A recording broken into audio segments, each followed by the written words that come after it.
আমাদের ছেলে বেকার, কাজ কাম নেই, কিছু নেই, বিয়ে করে বউকে খাওয়াবে কি? তোমার বৌমা হাতি না ঘোড়া? খাওয়াবে কি মানে? ও কি এত এত জাবর খাবে নাকি খড় খাবে? কি খাবে? 50 গ্রাম চালের ভাত, একটু ডাল, দুটো সবজি। সংসারে 4 জন খেত, 1 জন বাড়বে। এর জন্য এত চিন্তা কি আছে? ওমা মিন দাআবাতিন ফিল আরদে ইল্লা আলাল্লাহি রিজকুহা। আসমানের নিচে জমিনের উপরে সমস্ত মখলুকের রিজেকের জিম্মাদার কে নিয়েছে? বিশ্বাস নেই আল্লাহর উপরে? তাহলে আপনি ঘাবড়াচ্ছেন কেন? ছেলের বিয়ে দিয়ে বউকে খাওয়াবে কি? আপনি সমাধান করে দেন, রিজেকের দায়িত্ব আল্লাহ। ঠিক, আল্লাহ খাওয়াবে। কত বেঈমানকে আল্লাহ খাওয়াচ্ছে, কত কাফেরকে আল্লাহ খাওয়াচ্ছে। আপনার বাচ্চাকে আল্লাহ না খাইয়ে মেরে ফেলবে? ঠিক, আল্লাহর ব্যবস্থা করে দেবে। রূহ কবজ করার ফেরেশতা আছে, কেরামান কাতিমিন আমল গুনাহ লিখান ফেরেশতা আছে, কবরের ভিতরে মুনকার নেকি ফেরেশতা, সওয়াল জবাবের ফেরেশতা আছে, পানি দেবার একটা ফেরেশতা আছে, সিংহায় ফু দেবার একটা ফেরেশতা আছে। কিন্তু রিজেকের দায়িত্ব কার কাছে? রিজেকের দায়িত্ব যদি আল্লাহ ফেরেশতাদের দিত, কি হতো জানেন? যে কটা মানুষ ফজরের নামাজ না পড়ে ঘুমিয়ে থাকতো, খেতে বসলে গলা টিপে মেরে ফেলত। শয়তান, নামাজ পড়বি নি, খাবি? আল্লাহ দায়িত্ব দিয়েছে, জানে ফেরেশতারা খেতে দেবে না, মেরে ফেলবে। দায়িত্ব আল্লাহ নিয়েছে।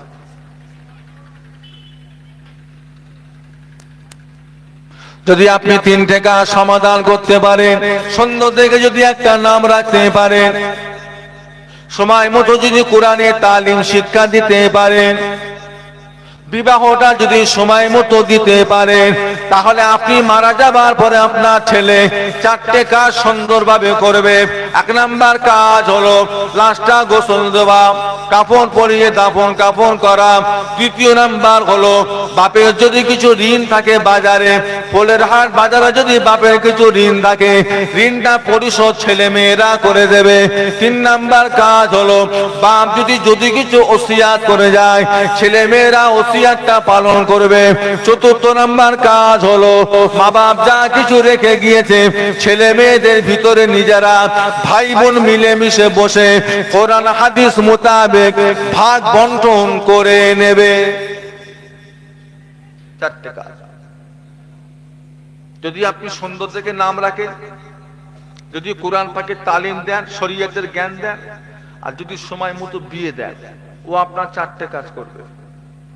আপনাকে কাফন পরাবে, গোসল দেবে, আপনার ঋণ শোধ করবে, ঋণ শোধ করবে। আর কি করবে? দেখবে যদি বাপ কিছু ওসিয়াত করে যায়, ওসিয়াতটা পালন করবে। আর 4র্থ নাম্বার হলো বাদ বাকি সম্পত্তি নিজের ভিতরে ভাগ বন্টন করবে। আর যদি আপনি ছেলেকে সময় না দেন, শিক্ষা যদি না দেন, ও আপনার ঋণও শোধ করবে না। দোকানদার বলতে গেলে বলবে বাপ কবরে আছে, কবর থেকে বুঝে লিখে যা, আমি দিতে পারবো না।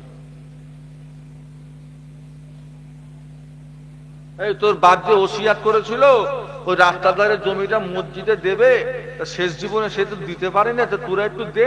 বলে ওই জমির কথা হয় না, সেই মাঠের মধ্যখানে একটা কথা হচ্ছে। ওর মধ্যে কোরআন পাকের তালিম নেই, কোরআনের শিক্ষা নেই, ও আল্লাহকে ভয় করে না। কোরআনের তালিম যদি ওর ভিতরে থাকতো, ও চিন্তা করে দেখতো আমি যদি ভুল করি আমার বাপ কবরে কষ্ট পাবে। ও একটা কাজে উল্টো পাল্টা করতো না, বরং আরো 2 টাকা বেশি দিত, যে বলা যায় না হয়তো বাপ আরো কিছু খেয়েছে, তুমি লিখতে ভুলে গেছো, চাচাজি দোকানদার তুমি 2 টাকা বেশি রাখো, আমার বাপকে তুমি আল্লাহর হস্তে মাফ করে দিও। আমার ভাইজানেরা, দোস্তরা, বাবাজিরা, 1 নাম্বার হলো সাদকায়ে জারিয়া। নিজে ভালো কাজ করে যাবে, কবরে চলে যাবে, সওয়াবটা আল্লাহ কবরে প্রতিটা দিন আল্লাহ পৌঁছা দিয়ে থাকবে।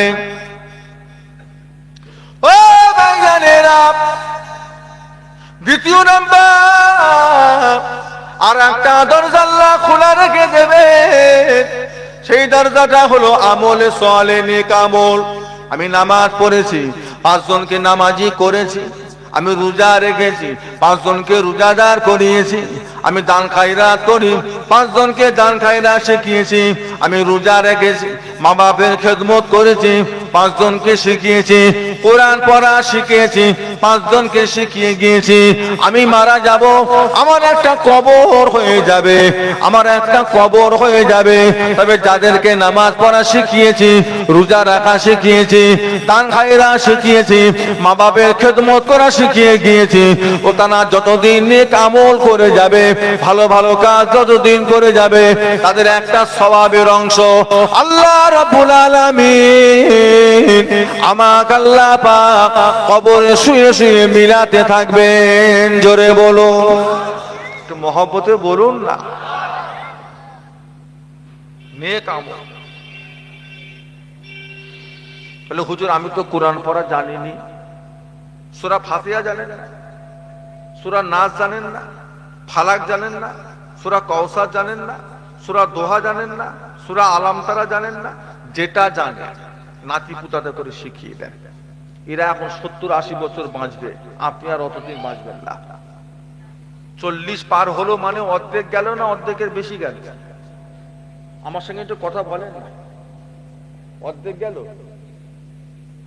হ্যাঁ, আহা, কদিন আগে আমাদের ফুলপুরা শরীফে একটা নামী দামি মানুষ, মুজাদ্দিদুজ্জামান আমার দাদা হুজুর কেবলার খলিফা, যেনাকে আমরা চিনি বড় হাফেজ সাহেব হুজুর বলে, হযরত বড় হাফেজ সাহেব হুজুর কেবলা আব্দুল লতিফ সাহেব রহমতুল্লাহ আলাইহির নাতি, নাম হলো সাইফুল্লাহ ভাই, মরহুম সাইফুল্লাহ ভাই। ওয়াজ নসিহত করতেন, এইরকম চেহারা, চেনেন না? বড় হাফেজ সাহেব হুজুরের পোতা গো, এরকম প্রায় 150 কিলো, 1.25 কিলো ওয়েট, এরকম চেহারা। আহা, রাস্তায় ঘুরতো আর আমরা দেখতাম আর ভাবতাম, আল্লাহ এই লাশ কবরে নামাবে কে? আমরা দেখতো না, চিন্তা করতো না, আল্লাহ এই লাশ কবরে নামাবেটা কে? যা চেহারা। এখনকার যে অ্যালুমিনিয়ামের যে খাট আছে না, এখন তো অ্যালুমিনিয়াম, ওই খাটের কাজ নয়, টুকরে ভেঙে যাবে। হাসি না, ও তো পাতলা, ও রাখতে পারবে না। 100 কেজি হলেও তাও রাখা সম্ভব, ওর বেশি ও রাখতে পারবে না, মুচড়ে যাবে, ভেঙে যাবে। সে আগের জামানার কাঠের খাট, কাঠের খাট বয়েছেন না আপনারা? লাশ ছাড়াই যেন মনে হচ্ছে লাশ নিয়ে যাচ্ছে, এত ভারী সেই কাঠের খাট। মাত্র 55 বছর বয়স, 55 বছর। আগের রাত্রিরে জলসা করেছে, ভোরবেলা ঘরে এসেছে, খাওয়া দাওয়া করেছে, সুস্থ মানুষ, যেমন রুটিন চলে চলুক। জোহর বেলা উঠেছে, গোসল টোসল করেছে, নামাজ পড়েছে, খেয়েছে, আরাম করছে। আসর বেলা উঠেছে নামাজ পড়তে, হেঁচকি উঠছে, হেঁচকি 4 বার 5 বার 7 বার 10 বার হেঁচকি উঠতে বেরিয়ে যাচ্ছে, বেরিয়ে যাচ্ছে। আর উনি আস্তে আস্তে অসুস্থ হয়ে যাচ্ছে, প্রেশার লো হয়ে যাচ্ছে, চোখ ঝাপসা হয়ে যাচ্ছে, আর হেঁচকি উঠছে, হেঁচকি উঠছে। 5 থেকে 7 মিনিটের ভিতরে শুয়ে পড়লেন। অ্যাম্বুলেন্স ডাক, অ্যাম্বুলেন্স ডাক, অ্যাম্বুলেন্স ডাক, শিয়াখালায় নিতে হবে, এই করতে হবে। ইন্নালিল্লাহ। 55 বছর বয়স, কি বুঝলেন বল? তাহলে 40 পার হলো মানে অর্ধেক গেল না অর্ধেকের বেশি গেল? বেশি চলে গেল। আখরি নবীর উম্মতের হায়াত টেনে টুনে 60 62। বলে হুজুর আমার পাড়ায় একটা আছে 80, ওটা আল্লাহর দয়া।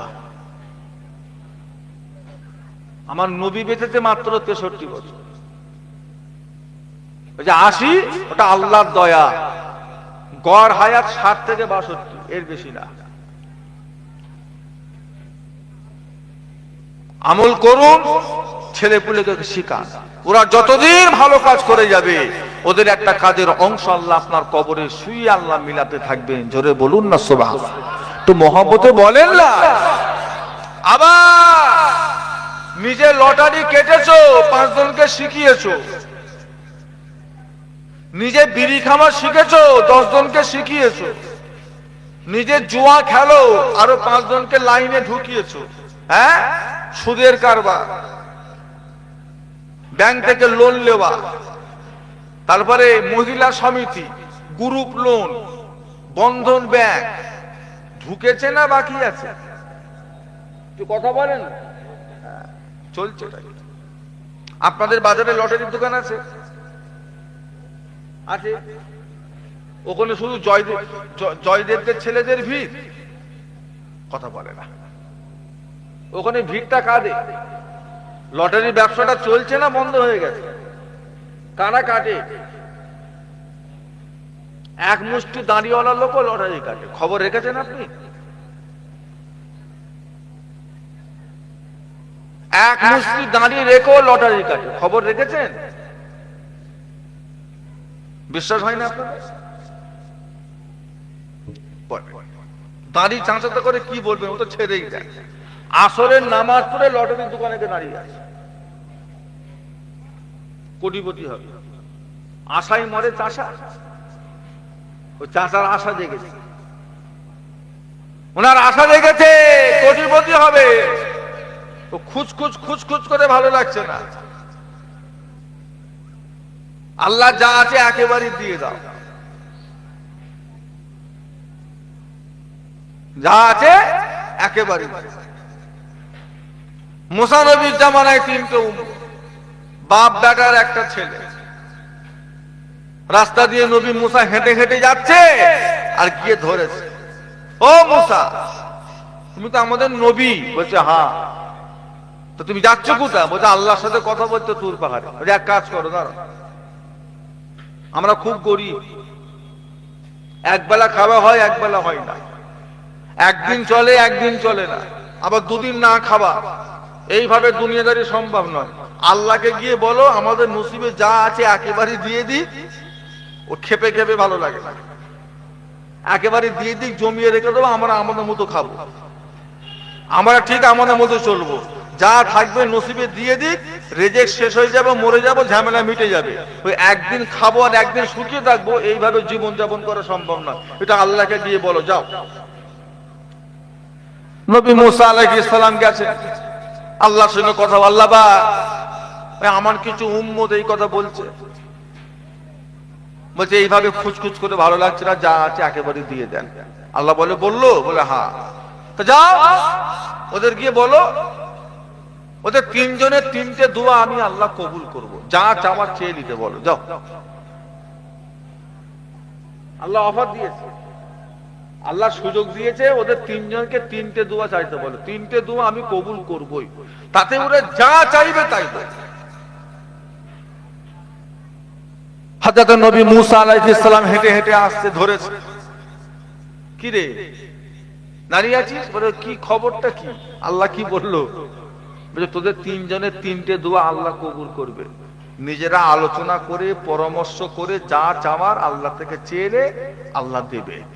তিনটে দোয়া মাথায় রাখিস, তোর একটা, তোর একটা, তোর একটা, তোদের স্বামী স্ত্রী আর বাচ্চার তিনটে দোয়া আল্লাহ কবুল করবে, যা। নবী মুসা আলাইহিস সালাম বলে চলে গেছে। স্বামীটা চিন্তা ভাবনা করে বলছে, যে যার মধ্যে তো দোয়া চাইলে হবে না, তিনটে দোয়া আল্লাহ কবুল করবে, খুব সাবধানের ব্যাপার। তা চলো আগে গোসলটা করে আসি, গোসল টোসল করে এসে যা চাওয়া সব একসঙ্গে চাওয়া হবে। ঠিক আছে, গেছে গোসলখানায়, নদীতে গোসল টোসল করে সব আসছে। এর মধ্যে বউটার মাথায় ঢুকে গেছে শয়তান, শয়তানের অসুস্থ। বউটা চিন্তা করছে, সেই তো আমি তো বুড়ি হয়ে গেছি, এখন আমার স্বামী এসে এখন দোয়া চাইতে বলবে, এখন আমার দোয়াটা যদি ওর জন্য চাইতে বলে, ও তো আমার স্বামী, এখন কি বলবে না বলবে তার তো কোনো ঠিক নেই। আমি তো বুড়ি হয়ে গেছি, চামড়া গুটিয়ে গেছে, এখন আমার স্বামী যদি সবকিছু দোয়া ওর জন্য চাইতে বলে, আর আমার যদি বার করে দেয় বউ বলে, যদি না আর মানে, তখন তাহলে কি হবে? আবার যদি পিএইচডি করে, এখন ধনী লোক হয়ে যাবে, কি দোয়া চাইবে না চাইবে, এই সব মাথার মধ্যে সব ঘুরতে ঘুরতে উনি ওনার মতো এবার দোয়া চাইছে। আল্লাহ আপনি যে বললেন আমার একটা দোয়া কবুল করবেন, আমার সেই দোয়াটা হলো এই সময়ে আমি বুড়ি হয়ে থাকতে চাই না, আমাকে নওজওয়ান যুবতী কুমারী হাসিন খুব সুরাতি একটা মহিলা বানিয়ে দাও। যেই দোয়া চেয়েছে সঙ্গে সঙ্গে দোয়া কবুল। একবারে চামড়া টাইট হয়ে ফর্সা টুকটুকি একটা নুরানি চেহারাওয়ালা মহিলা স্ট্যান্ডার্ড হয়ে দাঁড়িয়ে আছে। রাস্তা দিয়ে যাচ্ছিল একটা জমিদারের বেটা, সে যেতে যেতে মেয়েটার দিকে তাকিয়ে বলছে, সর্বনাশ, আমার রাজ্যে এত সুন্দর মেয়ে আছে আর আমার কাছে খবর নেই, আমি ওকে এখনো বিয়ে না করে এমনি রেখে দিয়েছি। এই মহিলা, এই ওঠ, ঘোড়ায় ওঠ, আমায় চিনিস? আমি জমিদারের বেটা, ঘোড়ায় ওঠ। এখন ঘোড়ায় উঠেছে, দূর থেকে ছেলেটা দেখতে পেয়েছে যে তার ঘরের সামনে দিয়ে কেউ একজন একটা ঘোড়ার পিঠে উঠেছে। ঘরে এসে স্বামী বলছে, কই বউ, কই বউ, এই বউ কোথায় গেলি? বউ নেই। ছেলেটা বলছে, আব্বা তাহলে খবর হয়েছে? যে কি খবর? যে সে মায়ের একটা দোয়া কবুল হয়েছিল, মনে মা কিছু দোয়া চেয়েছে, আমি দেখলাম কি সুন্দর একটা মহিলা জানো একজনের ঘোড়ার পিঠে উঠে করে চলে যাচ্ছে। তো ওটা কি মা জানিনি, তবে এখান থেকে উঠেছে, আমি দেখি। বলছে, আমাকে ফাঁকি দিলি, সারা জীবন আমার সঙ্গে সংসার করলি, আর বুড়ো বয়সে আমাকে ফাঁকি দিলি, যে দোয়া কবুল হলো সুন্দরী হয়ে অন্য কারোর সঙ্গে চলে গেলি। দাঁড়া, তো যাওয়া বার করছি। আল্লাহ, আপনিও বলেছেন আমার একটা দোয়া কবুল করবে, আমার সেই দোয়াটা হলো, আল্লাহ গো, আমার বউ ফাঁকি দিয়ে পালাচ্ছে, ওকে তুমি একটা ছাগল বানিয়ে দাও, একটা ছাগল করে দাও ওকে, আমায় ফাঁকি দিয়েছি, ছাগল করে। দোয়া কবুল। মেয়ে থেকে হয়ে গেছে ছাগল। রাস্তা দিয়ে যাচ্ছে, সবাই দেখছে আর হাসছে, বলছে, এই খ্যাপা দেয়, খ্যাপা দেয়, ঘোড়ায় করে ছাগল নিয়ে যাচ্ছে, খ্যাপা দেয়, কত বড় খ্যাপা দেয়। ও চিন্তা করছে, ছাগল বলছে কেন, ছাগল কোথা থেকে এলো? আমি তুলিতে একটা সুন্দরী মহিলা, আর সবাই বলছে ছাগল, তো একটু ঘুরে দেখি তো। ঘুরে থাকে, সত্যি একটা ছাগল। আরে ছাগল হলো কি করে? তুললাম, মহিলা, ছাগল হলো কি করে? ছাগলের কান ধরে উপর থেকে নিচে নেমে গিয়েছে, নাপ নিচে না, ঘোড়া চাপবে ছাগল। সে ছাগল আস্তে আস্তে হেঁটে হেঁটে হেঁটে হেঁটে গিয়ে ওর ঘরের সামনেটায় গিয়ে চুপটি করে দাঁড়িয়ে আছে। আর ছেলেটা বুঝতে পেরেছে এই তাহলে ওর মা। বাপ দোয়া চেয়েছে, একটু আগে আল্লাহ ছাগল করে দাও। এই তাহলে ওর মা, ও এবার দোয়া চাইছে, আল্লাহ আমার আর একটা দোয়া বাকি আছে, আল্লাহ আমি আর কি চাইবো, আল্লাহ আমার বেশি কিছু চাওয়ার দরকার নেই, আল্লাহ তুমি আমার মাকে আগের মতো করে দাও, আমার এইটাই দোয়া। ওর মা আগের মতো হয়ে বুড়ি থুরথুরি মেয়ে যেমন ছিল, কালো কুৎসিত, তেমন হয়ে গেছে। পরের দিন নবী মুসা রাস্তা দিয়ে যাচ্ছে, বলছে, কই গো, দোয়া চেয়েছো? এই তোমাদের দোয়া চেয়েছো? বলছে, ও হুজুর, ও বলবেন না, সে যা হয়েছে এখন নসিবে না থাকলে হয়, তকদিরে যদি না থাকে হয়। তুমি লটারি কাটছো বড় লোক হবে বলে, তোমার তকদিরে আল্লাহ কানা করিও রাখেন, তুমি পাবে না। আল্লাহ পাক বলে, ওয়াল কাদিরে খাইরিহি ওয়া শাররিহি মিনাল্লাহি তাআলা, জীবনের ভালো এবং মন্দ এটা কার তরফ থেকে আসে? তো জোরে বলেন না। ও বাঙালিরা, কতদিন আমরা বাঁচবো, কিভাবে আমরা বাঁচবো, কিভাবে দুনিয়াদারি করব, কিভাবে টিকে থাকবো, কি হবে না হবে, সব আমাদের কোথায় লেখা রয়েছে? তকদিরে, কপালে, নসিবে আল্লাহ লিখে দিয়েছে। যতই বাড়াবাড়ি করো না কেন, নাহানু কাসাবনা বাইনাহুম মাঈশাতান ফিল হায়াতিদ দুনিয়া, যতই বাড়াবাড়ি করো না কেন, বাড়বেও না কমবেও না, বাড়বেও না কমবেও না। আল্লাহ পাক যেটা লিখে দিয়েছেন সেটাই পাবেন, বাড়বেও না কমবেও না। তবে আল্লাহ রাসূল বলেন, আমার আপনার নবী, দয়ার নবী বলেন, মানুষের তকদির পরিবর্তন হয় সেটা একমাত্র বান্দার দুআর ওসিলায়। তো মহব্বতে বলুন না। বাড়ি বাড়ি বন্ধন ব্যাংক, বাড়ির মেয়েগুলো সব শুরু করেছে সব সুদে কারবার। ইমাম খাবে কোথায়? মসজিদের ইমাম কারবারই খাবে। মসজিদের ইমাম যদি নিয়ত করে যেই বাড়ি সুদের কারবার চলে সেই বাড়ি খাবো না, বেচারির কবলে শুকনো মুড়ি ছাড়া কিছু জুটবে না। ইমাম না খেয়ে পেশার লোক হয়ে মসজিদের মেম্বারে পড়ে মরে যাবে প্রত্যেকবার। আর একটা সপ্তাহ যদি সুদের টাকা যদি না দিতে পারে, কিস্তি যদি না দিতে পারে, ওই সরকারি লোক না ব্যাংকের লোক এসে আহা হা কত ভালো ভালো ভাষা বলে, সে মরে গেছে 5-10 বছর আগে, তাকেও কবর থেকে তুলে নিয়ে আসে। কথা বুঝতে পারছেন? বরকত নেই, শান্তি নেই। ও বাবাজিরা, ওটা হারাম, ওতে শান্তি নেই। আমার দাদুজান ছোট হুজুর কেবলা বলতেন, আমার কালিমুল্লাহ সাদাজান হুজুর কেবলা তিনিও বলতেন, বাবা হালালে বরকত, হারামে হরকত। হালালে বরকত, হারামে হরকত। হারাম জিনিস দিন দিন কমে যাবে, আর হালাল জিনিস দিন দিন বেড়ে যাবে। জোরে বলুন না সুবহান। বিশ্বাস হলো না হলো? বছরে শোরের কটা বাচ্চা হয়? একটা বছরে শোরের কটা বাচ্চা হয়? যে ওটা তো কুকুরেরই হয়, তাই কুকুরেরটাই বলেন। একটা বছরে কুকুরের বাচ্চা কটা হয়? 4টে হয়, কমসে কম 7টা ধরি, 6টা ধরি। আর বছরে গরুর বাচ্চা কটা? নাকি এইদিকে 2টো করে হচ্ছে? আবার কিছু গরু বাঁধা বাঁঝি, কিছু গরু আছে না, না বাচ্চাই হয় না, এমন নেই। বরকত কাতে? দেখো কথা বলছে না। বরকত কাতে আজকে আপনাদেরকে এখান থেকে স্বীকার করে যেতে হবে। বরকত কাতে? কুকুরের বাচ্চায় বরকত না গরুর বাচ্চায় বরকত? সত্যি বলছেন না? আমি বলছি বলে তাই বলছি। গরু খান আপনারা? সপ্তাহে কদিন? সপ্তাহে কদিন হচ্ছে? রোজ। কেন রোগ হবে না? কেন হাই প্রেসার হবে না? বলে রক্তে কোলেস্ট্রল কেন হবে না? রক্তে চর্বি কেন জমবে না? হার্ট ব্লক হবে না কেন? আমাদের দোষ। আল্লাহকে শুধু গরুই দিয়েছে নিয়ামত, আর কিছু নেই। মাছ নেই, সবজি টবজি নেই, শুধু গরু। সপ্তাহে 2 দিন খাবে, একদম এর উপরে পাকামি করবেন। সপ্তাহে 2 দিন গরু গোশত খাবে। বুঝতে পারছেন? হাঁপিয়ে যাচ্ছে, চোখের পাশে ফুলে যাচ্ছে, কেন? রক্তে কি জমছে? আর যত রোগী বাড়ছে কাদের লাভ? তোর নাম কি রে? বলছে আব্দুর রহিম। কি হয়েছে? কোলেস্ট্রল হয়ে গেছে। এমন একটা ওষুধ লিখে দিল, এক পিস ওষুধের দাম 20 টাকা। 20 টাকা এক পিস ওষুধের দাম। ডাক্তারও খাচ্ছে, দোকানদারও খাচ্ছে, মিলেমিশে চলছে। তোর নাম কি রে? এই তোর নাম কি রে? বলছে জয়দেব। একটা ওষুধ দিয়েছে 60 পয়সা করে পিস। ব্যবসা বুঝতে পারছেন?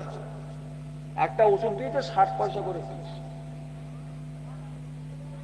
শরীরটার দিকে খেয়াল করেন। শুধু গোশ খেলে হবে না, মাথা মোটা কিচ্ছু নেই, সব গবেট। ছেলেগুলো সব গোশ খেতে শেষ হয়ে গেল। একটু শাকসবজি খাওয়ান, মাছ খাওয়ান, আরো তো আল্লাহর নিয়ামত আছে খাওয়ান। প্রত্যেকদিন খালি গরুই খাচ্ছে, গরুই খাচ্ছে, গরুই খাচ্ছে।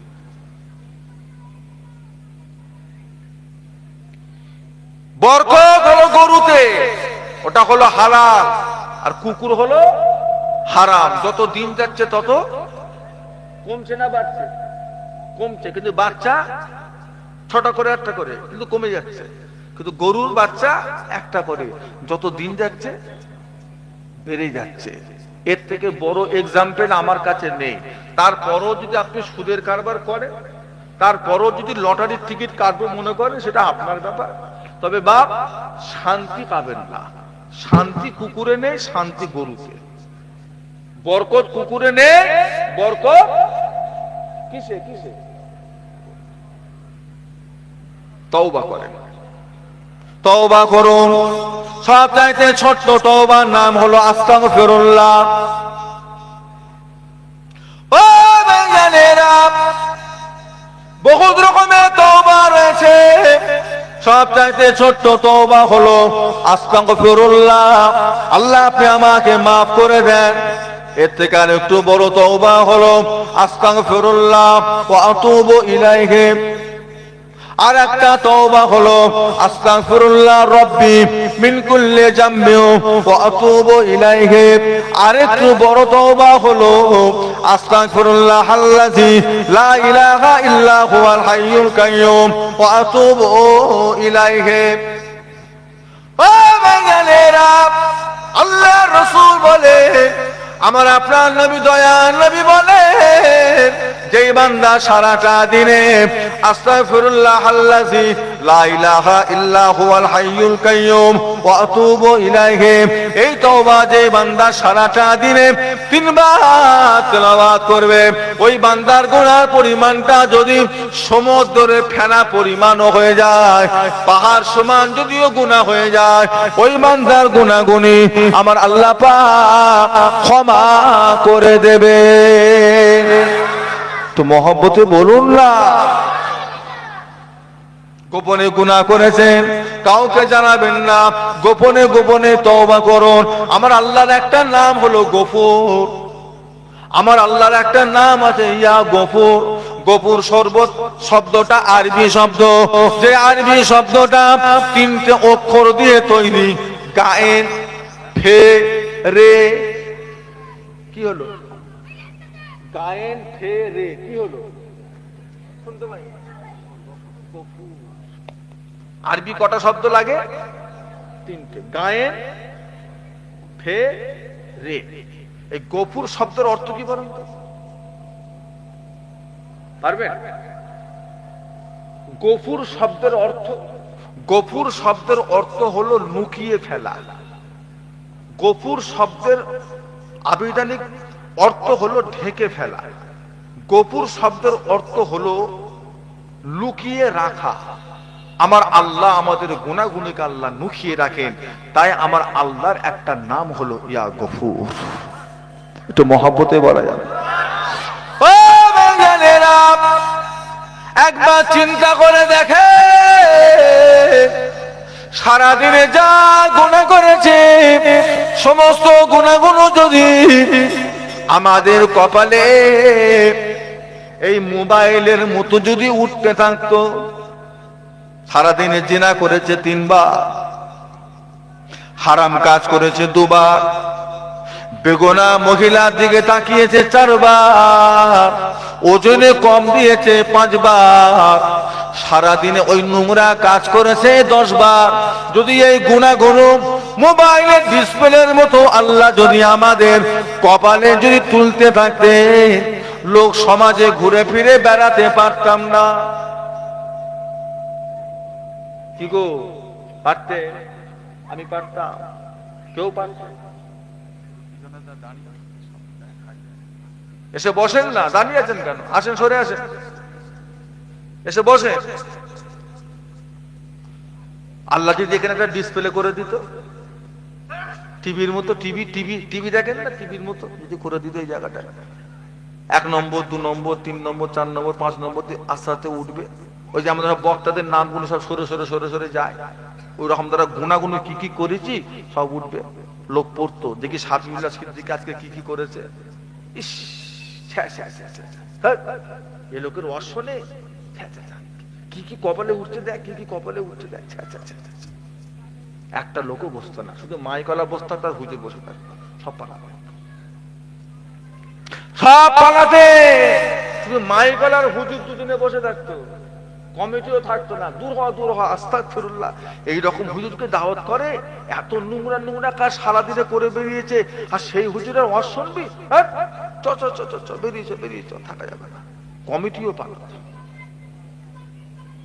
সারাদিন আমরা কি কি গুনাহ করেছি, গুনাহ অনুযায়ী যদি শরীর থেকে গন্ধ বার হতো, জিনা করার এই গন্ধ, সুদ খাবার এই গন্ধ, লটারি কাটার এই গন্ধ, আর জিনা করলে তার শরীর থেকে এই গন্ধ, গাল পারলে এই গন্ধ, চকুলকুনি করলে এই গন্ধ। যদি আল্লাহ পাক এক একটা গুনাহ যদি এক একটা গন্ধ দিতেন, লোক সমাজে আমরা কেউ ঘুরে ফিরে বেড়াতে পারতাম না। আতর মাখেন না? আতর, কি খুশবু। আর যখন বাসে যখন আপনার সামনে কেউ এইভাবে উঁচু করে ধরে আর আপনার নাকটা ওর বগলে ঠেকে, তখন কেমন হয়? ও বাবাজিরা, আল্লাহ পাক যদি আমাদের শরীরে গন্ধ দিত, যে ফজরের নামাজ কাজা করলে এই গন্ধ শরীরে থাকবে, আর জোহরের নামাজ কাজা করলে এই গন্ধ থাকবে, জিনা করলে এই গন্ধ থাকবে, লটারির টিকিট কাটলে এই গন্ধ থাকবে, সুদে কারবার করলে এই গন্ধ থাকবে, হ্যাঁ, চকুলকুরি করলে এই গন্ধ থাকবে। লোক সমাজে বেড়াতে পারতাম, আমার সাথে কথা বলে, বেড়াতে পারতে, যত বড়ই দাঁড়ি হোক, যত বড়ই জুব্বা হোক, যত বড়ই টুপি হোক, সারাদিনে আমাদের দ্বারায় কিঞ্চিতের বঞ্চিত কিছু না কিছু, কিছু না কিছু, কিছু না কিছু অন্যায় হয়েছে না হয়নি? জোরে বলেন। হয় আপনি একটা বেগুনা মহিলার মুখ দেখেছেন, দেখেন পর্দা আছে, শুধু নামাজটাই ফরজ, শুধু রোজাটাই ফরজ, শুধু হজটা ফরজ, আর পর্দা করা কি আল্লাহ ফরজ করেন?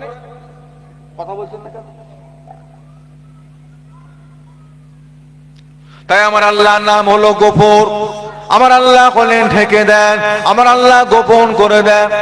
ও ভাইজানেরা, রব্বুল আলামিন আল্লাহ পাক যদি আমি শাফিউল্লাহ আমার আসার আগে যদি একটা ফেরেশতা পাঠিয়ে দিত, ফেরেশতা যদি এসে বলে দিয়ে যেত, শুনে রেখে দাও শাফিউল্লাহ সারা দিনে এই গুনাহগুলো করে এসেছে, এই গুনাহগুলো সে করে আসছে, তোমরা দেখো তার ওয়াজ শুনবে কি শুনবে না।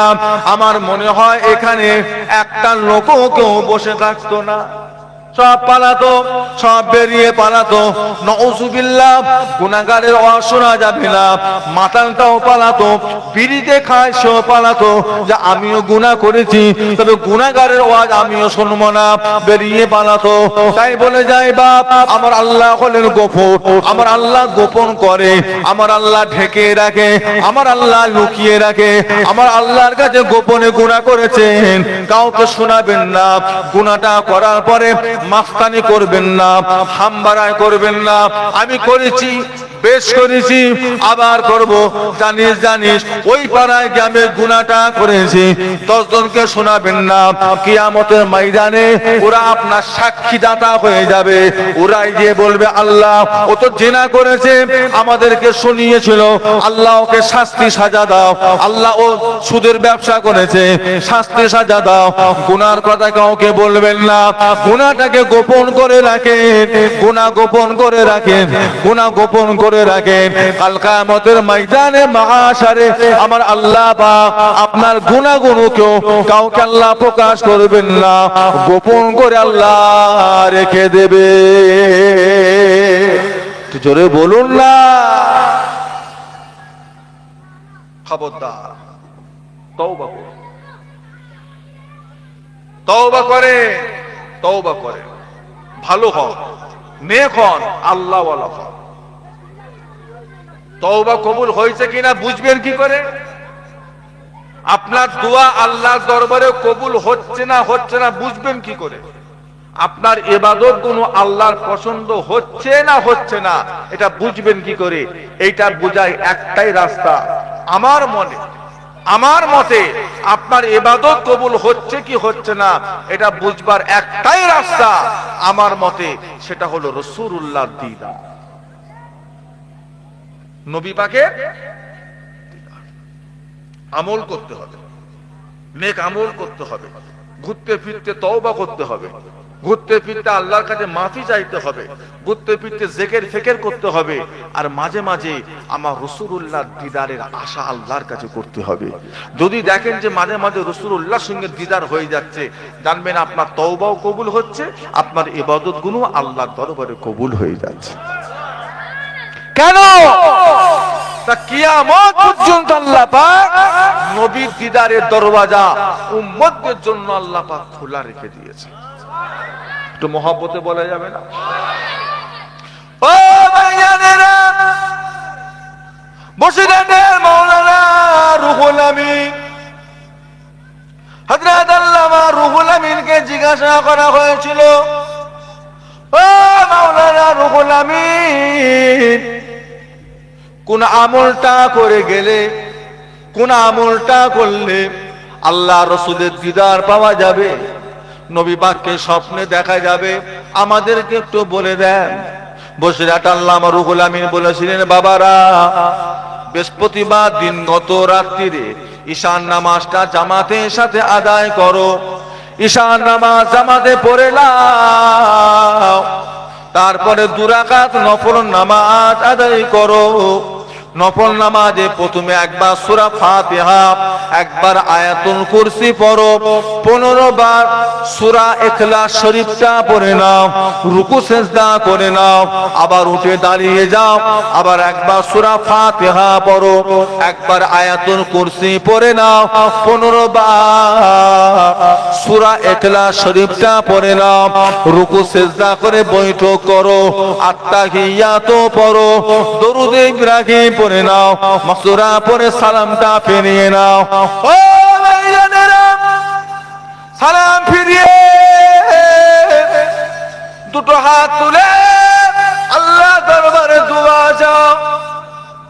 ও রব্বুল আলামিন, আল্লাহ পাক আপনার হাবিবের দিদারের জন্য 2 রাকাত নামাজ পড়েছিলাম, আমার নামাজ কবুল করে নাও, আর আমার সঙ্গে দিন দুনিয়ার বাদশার দিদার নসিব করিয়ে দাও। মুনাজাতটা করে বাড়ি চলে যাও, বাড়িতে গিয়ে উযু করে আল্লাহর কাবা শরীফের দিকে মুখ করে পাক পবিত্র অবস্থায় ঘুমিয়ে পড়ো। আল্লামা রুহুল আমিন লিখে গিয়েছেন, তোমার নামাজ যদি আল্লাহ দরবারে কবুল হয়ে যায়, তোমার ইবাদত যদি আল্লাহ বড় পছন্দ করে নেয়, তোমার সঙ্গে সেই রাত্রিতে দিন দুনিয়ার বাদশা হাবিবুল্লাহ সঙ্গে তোমার দিদার নসিব হয়ে যাবে। একটু মহব্বতে বলা যাবে না? আপনি এমন একটা সিলসিলার উপরে আছেন, আপনাকে গ্যারান্টি দেওয়া হচ্ছে। বসিরাটা আল্লামা রুহুল আমিন হুজুর তার কিতাবে আমলটা খামাখাই লিখে যায় না, খামাখাই লিখে যাননি। আগে নিজে আমলটা করেছে, পরীক্ষায় পাশ করেছে, তারপরে আমলটা খাতায় তেনার কিতাবে। এটা হচ্ছে আল্লাহর ওলিদের বই পড়ার একটা বড় মজা হলো, ওনারা যা তা আমল কিতাবে লেখে না, আগে নিজেরা করে পরীক্ষা করে তারপরে করে। 2 সপ্তাহ করুন না, এই তো সাবানের চাঁদ, সাবান মাসের চাঁদ, আমলটা করুন না। সপ্তাহে একটা দিন, কি বার? বৃহস্পতিবার দিন কতটা? সপ্তাহের ভিতরে দামি রাত কোনটা? বৃহস্পতিবার দিন কত? সবচেয়ে দামি রাত, একটা রাত করুন না আমলটা। বাংলাদেশে শুয়ে আছে আল্লাহ হযরত আল্লামা নিসারউদ্দিন মুজাদ্দিদুজ জামান দাদা হুজুর কিবলার আর একটা খলিফা। তেনাকে জিজ্ঞাসা করা হয়েছিল, ও মাওলানা নিসারউদ্দিন, ও মাওলানা নিসারউদ্দিন, কোন আমল করলে আল্লাহ নবীর দিদার পাওয়া যাবে? কোন আমলটা করলে রাসূলুল্লাহ দিদার পাওয়া যাবে? হযরত আল্লামা নিসারউদ্দিন রাহমাতুল্লাহ আলাইহি বলেছিলেন, বাবারা, বৃহস্পতিবার দিনগত রাত্রিরে ঘুমোতে যাওয়ার আগে উযু হালতে সূরা কাউসারটা 1000 বার তেলাওয়াত করবেন। সূরা কাউসার 1000 বার তেলাওয়াত করবেন। 1000 বার সূরা কাউসার পড়ে আল্লাহর কাবা শরীফের দিকে মুখ করে উযু হালতে ঘুমিয়ে পড়বেন। তোমার সূরা কাউসার পড়া যদি আল্লাহ দরবারে কবুল হয়ে যায়, তোমার সঙ্গে সেই রাত্রিতে দিন দুনিয়ার বাদশা হাবিবুল্লাহ সঙ্গে তোমার দিদার নসিব হয়ে যাবে। তো মহব্বতে বলুন না, আর কি চান? সূরা কাউসার মানে এত বড় সূরা, তো কোরআন পাকের সবচেয়ে কটা আয়াত? 3টি আয়াত। ইন্না আ'তাইনাকাল কাউসার ফাসাল্লি লিরাব্বিকা ওয়ানহার ইন্না শানিয়াকা হুয়াল। 3টি আয়াত 1000 বার যদি পড়েন আপনি বসে বসে, কতক্ষণ সময় লাগতে পারে একটু বলুন না? না 20 মিনিট হবে। জি, যদি একটু স্পিডে পড়তে পারেন 40 থেকে 45 মিনিট। 45 মিনিট আপনি সূরা কাউসারটা আপনি পড়তে পারবেন, আর যদি একটু ধীরে সুস্থে ধরে 1 ঘন্টা, এমন কোনো ব্যাপার